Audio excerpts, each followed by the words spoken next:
Salut à tous et bienvenue dans cette nouvelle vidéo que je vous filme à nouveau debout. Je pense que le côté présentatrice télé comme ça me plaît. Donc je pense que quand on sera dans ce décor, maintenant je filmerai debout. Ça change pas grand chose pour vous concrètement parce que vous voyez à peu près le même niveau de ma tronche. Jusque là on n'est pas trop mal. Mais pour moi ça change beaucoup. Mon setup est pas tout à fait le même donc je crois que je préfère comme ça. Bref, on s'en fout, c'est pas le sujet. Je vous retrouve donc aujourd'hui pour un update lecture, le premier du mois d'avril. Et je vais vous présenter 3 thrillers écrits par 3 de mes autrices de thrillers préférées. D'ailleurs, en réfléchissant à cette vidéo, je me suis fait la remarque que j'aimerais bien à l'occasion vous faire des vidéos un peu recommandations par genre. Soit je ferai une vidéo sur le thriller, quels sont les thrillers, les polars que je vous conseille, enfin, pas forcément les thrillers ou les polars que je vous conseille, les auteurs de thrillers et de polars que je vous conseille. Ce genre de choses. Dites-moi, ça pourrait vous intéresser dans les commentaires, mais je me dis des fois ça peut être sympa de cibler un auteur et non pas juste un livre en particulier, parce qu'il y a des auteurs en polar que je vous conseillerais les yeux fermés, en thriller, en fantasy, etc. Sans pour autant vous conseiller un livre en particulier, parce que j'estime que ce sont des auteurs qui sont très intéressants à découvrir pour n'importe lequel de leurs livres. Parfois pour des textes précis, hein. Moi je sais que par exemple Alexis Lipsker, que j'aime beaucoup, j'ai adoré Les Poupées et compagnie, Le Mangeur d'âme, qui est juste ici d'ailleurs, lui je l'ai moyennement aimé, enfin non c'est faux en plus, je suis une mytho parce que j'ai vraiment passé un très bon moment de lecture, mais le dénouement m'a un peu moins hypé que celui des poupées, que celui du Hurlement, que celui de toute la saga Montalver et... C'est quoi son nom déjà au gars? Toujours le même problème avec les noms, mais bref, de l'inspecteur et de la psy, voilà, c'était ma saga préf et c'est ce que j'ai vraiment préféré et un peu moins d'autres, mais de manière générale c'est un auteur que je vous conseille. Bah voilà, un peu une vidéo de ce style-là. Je sais pas si ça vous tente, n'hésitez pas à me le dire. En attendant, donc aujourd'hui on se retrouve pour un update lecture 100% thriller et 100% féminin, puisque je vous parle de 3 de mes autrices de thriller préf. N'hésitez pas à essayer de deviner d'ailleurs dans les commentaires de qui je parle sans aller tricher en regardant dans la barre d'infos. Je suis en train de réfléchir à est-ce que je l'affiche à un autre endroit? Non. Mais en même temps, je réfléchis aussi au fait que de toute façon dans la palle, je vous ai dit les livres que je compte à lire, donc si vous avez vu la vidéo, vous vous rappelez à peu près, ça devrait pas être compliqué. J'ai donc lu Survivre de Claire McGowan, autrice que j'aime particulièrement. J'ai globalement aimé tous ses romans, mais je pense que Survivre est mon petit préféré jusque-là. Franchement, c'était une très bonne lecture que j'ai adorée et que j'ai dévorée, puisque je l'ai commencé fin du mois de mars et j'ai dû un peu ralentir la cadence, parce que je sentais que c'était le genre de livre que j'allais lire d'une traite tellement il m'a happé dès le début. Et pourtant les chapitres sont longs, j'ai lu sur ma liseuse et sur ma liseuse je l'ai configuré pour ce qu'en bas ça m'affiche en gros combien de temps il me reste dans tel chapitre. Ça me permet notamment quand je suis dans les transports en commun de savoir si j'en commence un autre ou pas, si j'ai le temps par rapport à où je suis sur mon trajet. Je trouve ça hyper pratique et d'ailleurs je me fais vachement plus avoir sur des livres papier maintenant, puisque je n'ai pas ce temps et des fois ça me perturbe. Voilà, la grosse naze qui est pas foutue de savoir si ces pages-là elle aura le temps de la lire. Mais je trouve que c'est vachement pratique et les chapitres faisaient généralement entre 10 à 15 minutes de lecture, ce qui est assez énorme. Généralement les chapitres on est plutôt sur un temps de lecture estimé entre parfois 1 minute et 3-4 minutes. Je trouve que 15 minutes pour un chapitre c'est très long.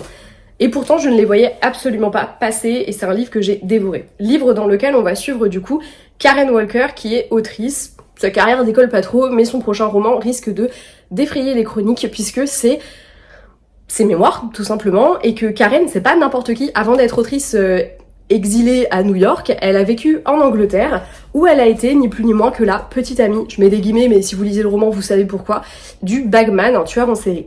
Aujourd'hui il est derrière les verrous d'une prison en Angleterre. Karen elle a complètement fui parce que forcément les questions qui se posent généralement quand tu sors avec un mec comme ça, même si c'est toi qui as accusé le gars et qui a fourni toutes les preuves sur lesquelles ont été basées l'accusation, c'est de savoir si est-ce que t'étais pas un peu au courant, est-ce que t'es pas un peu complice, est-ce que t'aurais pas pu faire quelque chose pour empêcher les autres morts. C'est ce qu'ont toujours pensé les familles des victimes, la presse, enfin bref. Autant vous dire que Karen, sa vie au moment du procès c'était pas fun, et même un peu après. Ces livres décollent pas trop, mais celui-ci, je vous laisse imaginer à quel point potentiellement il pourrait décoller. Et forcément, ça peut donner des idées à des petits malins, puisque alors qu'elle sort d'une rencontre avec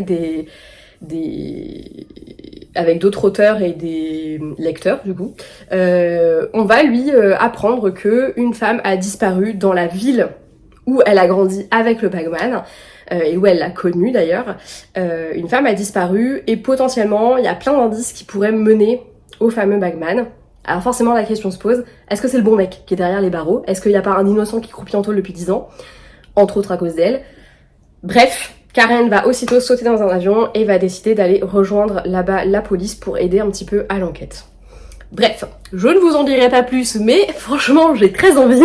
C'est un roman que j'ai vraiment apprécié.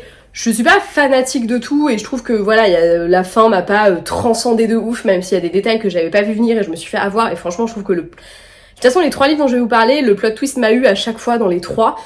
Sans pour autant que ce soit transcendant. C'est quelque chose que je vais vous dire dans les 3 avis que je vais vous donner. C'était pas transcendant, mais les plot twists m'ont eu à chaque fois. Et voilà. Là, en l'occurrence, ce que j'ai vraiment aimé dans ma lecture, au-delà du côté ultra addictif, c'est que c'est un roman qui va vraiment traiter de cette femme qui, peut-être, oui, en effet, aurait pu changer les choses, qui peut-être aurait pu voir autrement certains indices, qui peut-être, oui, s'est posé des questions à des moments, etc. Et la façon dont elle est perçue par le public, mais la façon aussi dont elle se perçoit elle-même. Elle va nous raconter son histoire à elle, son point de vue à elle, sur une histoire qui a bouleversé l'Angleterre. Franchement, j'ai vraiment adoré ce point de vue-là, le fait que, et c'est souvent le cas dans les héros et les héroïnes de Claire McGowan, on a des personnages qui vont interroger des choses qui nous dérangent un petit peu. Dans le premier, celui qui a eu le plus de succès, là, je crois que c'est Personne ne doit savoir, on est avec une femme dont le mari est accusé d'avoir violé sa meilleure amie.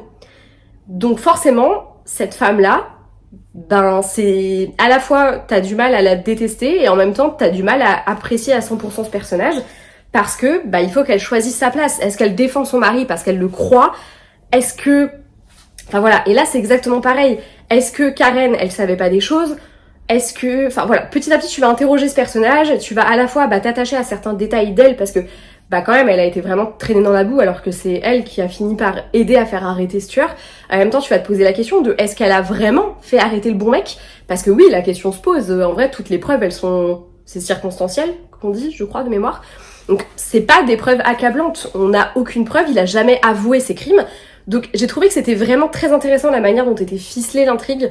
Franchement moi les 15 minutes de chapitre je les voyais pas passer, déjà parce que chaque entrée de chapitre t'avais du coup un passage, un extrait de son livre et du coup je trouve que c'est particulièrement intéressant d'avoir ce passage là. T'avais presque l'impression de lire autre chose que... Enfin ça faisait pas vraiment partie du chapitre et après tu découlais un truc qui fonctionnait très bien, c'était hyper fluide, on a des petits bonds dans le temps, mais on a surtout un peu tout le cheminement de l'intrigue, et on en apprend petit à petit plus sur Karen, sur sa relation avec le fameux Bagman. Je ne me rappelle plus de son prénom, donc je continuerai de dire le Bagman, de toute façon c'est le nom que la presse lui a donné, puisqu'il étouffait ses victimes avec un sac généralement, c'est comme ça qu'il faisait. Bref, je vous laisserai lire le livre pour en savoir plus sur les méthodes de ce monsieur. Fort sympathique ma foi.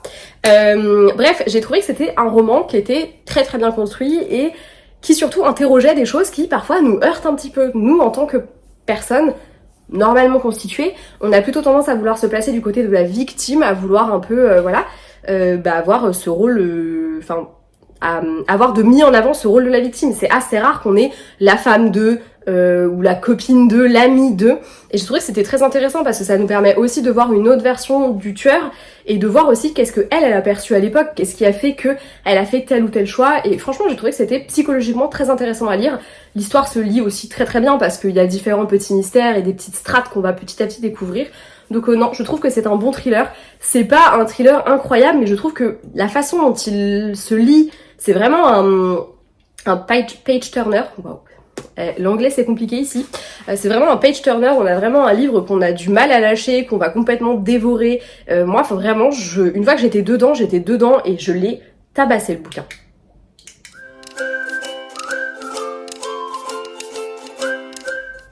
Le mensonge de trop de Shari Lapena est également un livre que j'ai tabassé, mais celui-ci, je reste sur ma faim. Genre vraiment, je reste sur ma faim.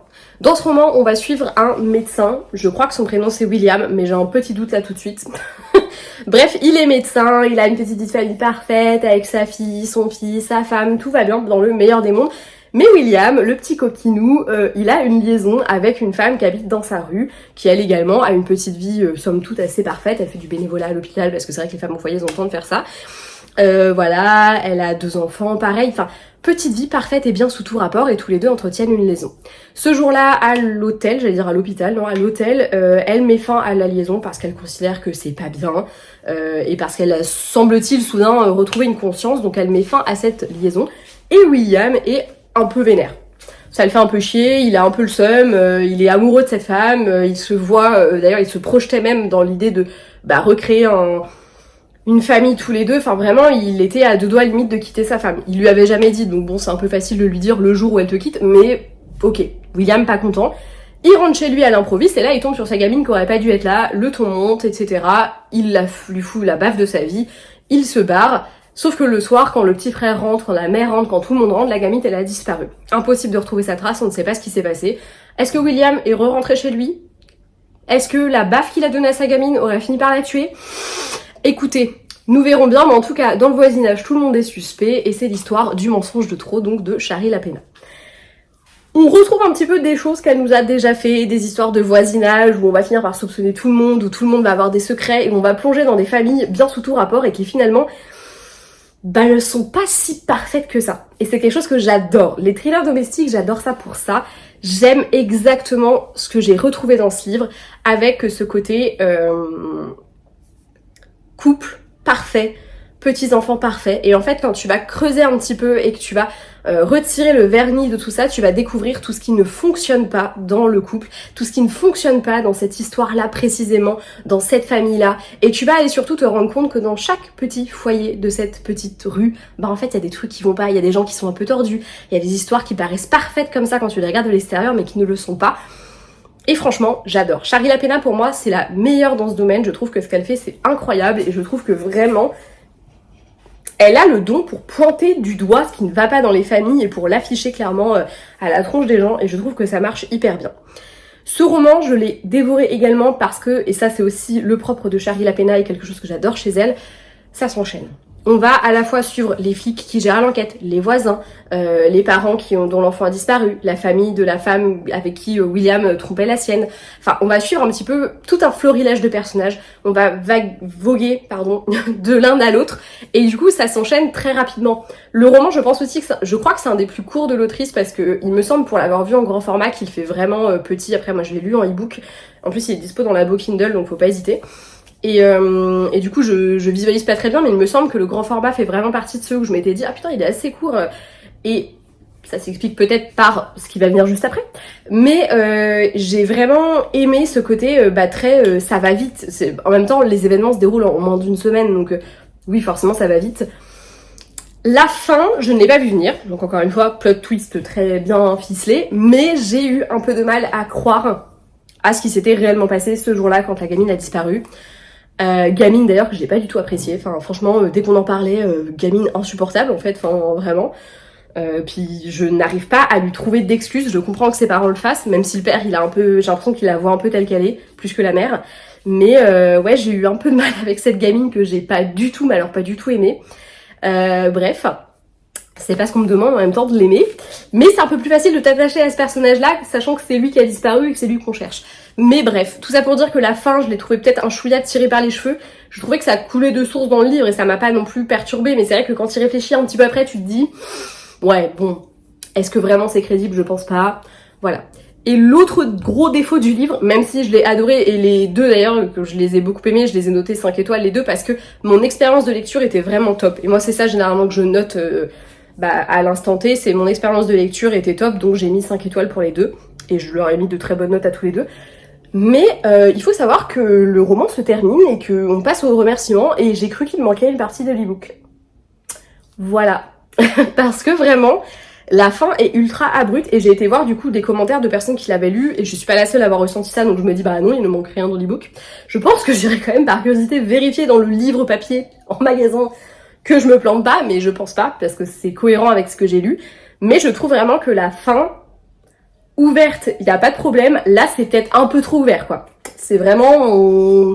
C'est limite si on finit pas la phrase de la meuf, quoi. Enfin, c'est un peu space. Donc, voilà, fin un peu mitigée de ce point de vue-là. Et puis un peu ce côté, ouais, je suis pas sûre que ce soit ultra crédible. Mais par contre, ça m'a pris sur le moment, et sur le moment, moi j'y ai cru, je me suis laissée transporter d'un bout à l'autre par le truc, et j'avais pas forcément vu venir le machin.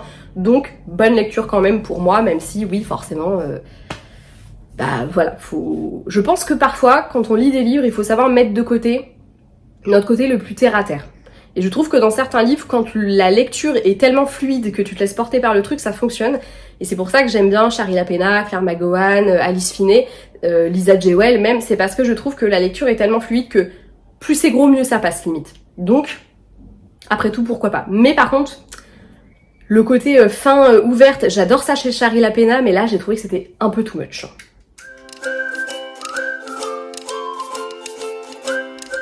Le dernier roman de cette update lecture, et pas des moindres, c'est Beautiful Ugly d'Alice Finney, le dernier roman de l'autrice qui est sorti en France chez Hauteville. J'avais très hâte de le découvrir, et d'ailleurs j'ai lui et lui survivre, j'avais pas du tout prévu à la base de les mettre dans cette palle et j'ai bousculé toute ma palle pour la mettre. Voilà, parce que j'avais trop envie de les lire et que je ne tenais plus à l'idée de les lire. Ce roman nous raconte comment, j'ai oublié le nom du gars, mais on va l'appeler l'auteur pour le reste de la vidéo. Je crois que c'est Gary ou un truc comme ça. Non mais je crois que c'est un nom à la con, ça sonne un peu comme Gary mais c'est pas tout à fait ça et en fait je sais pas comment ça se prononce donc je pense que mon cerveau il l'a occulté. Puis comme il parle à la première personne, son prénom en vrai on l'entend pas tant que ça dans le livre donc bref. Le gars est auteur, il est content parce que son livre arrive en tête, enfin dans le top des best-sellers New York Times quoi donc génial, c'est enfin franchement c'est un des plus beaux trucs qui puisse arriver en tant qu'auteur anglophone donc génial, trop contente pour lui en vrai, hein, génial mec. C'est censé être la plus belle soirée de sa vie seulement, il est au téléphone avec sa femme qui est toujours pas rentrée, il est un peu le mort d'ailleurs qu'elle soit toujours pas là pour fêter ça avec lui et elle l'entend s'arrêter sur le bord de la route, sortir de la voiture et elle ne rentrera jamais dans la voiture.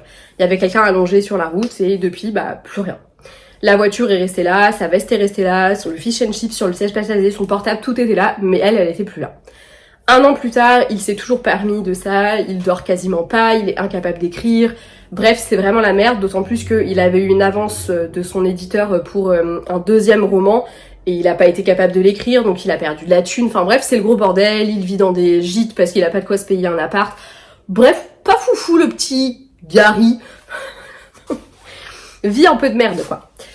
Son agent va lui faire une propale, elle a, sur une petite île isolée en Écosse, elle a une maison dont elle a hérité d'un autre auteur qui allait là-bas pour écrire, un auteur qu'il connaît plutôt bien, Charles Whittaker, enfin il connaît bien de nom, en tout cas c'était un grand nom de la littérature, et bah voilà, elle a hérité de ce chalet de lui, elle lui propose bah, d'aller sur l'île pour écrire, et fait là-bas il y aura rien pour te distraire, tu te poses, tu profites, et il va débarquer sur une île où il va se passer des choses un peu cheloues. Voilà. Hein. Et que potentiellement ça pourrait peut-être avoir un rapport avec la disparition de sa femme. Enfin voilà, je dis ça, je dis rien. En tout cas, ce roman, et bah écoutez, je crois que c'est la première fois qu'un Alice Finney, j'ai trop de mal à rentrer dedans. Genre vraiment, ça a mis du temps à se mettre en route. Et en fait, je crois que jusqu'à ce qu'on ait des chapitres du point de vue... j'ai oublié son prénom aussi, la nana. Mais en tout cas, jusqu'à ce qu'on ait des points de vue de la nana, bah j'étais un peu... J'attendais que ça démarre et je pense très sincèrement que si ça n'avait pas été un Alice Finney, je l'aurais abandonné. Mais comme c'est elle, que je sais que de manière générale, j'adore ce qu'elle écrit, je me suis accrochée et j'ai bien fait parce que franchement le texte m'a baladé, je pense que passer la première partie avec l'arrivée sur l'île, tout ça, où c'est un peu longué, petit à petit il y a un truc qui se met en place et tu te laisses complètement porter d'un bout à l'autre, c'est impressionnant. Franchement, c'est impressionnant et j'ai adoré la manière dont c'était tourné parce que du coup, le personnage, de par ses insomnies, son léger alcoolisme, on va pas se mentir, il est pas du tout fiable en fait, ce mec-là. Et du coup, tu sais pas trop si tu peux te fier à ce qu'il voit, à ce qu'il entend, à ce qu'il pense qu'il se passe sur l'île. Il y a vraiment des moments où tu peux pas t'empêcher de te dire, est-ce que ça se passe dans sa tête ?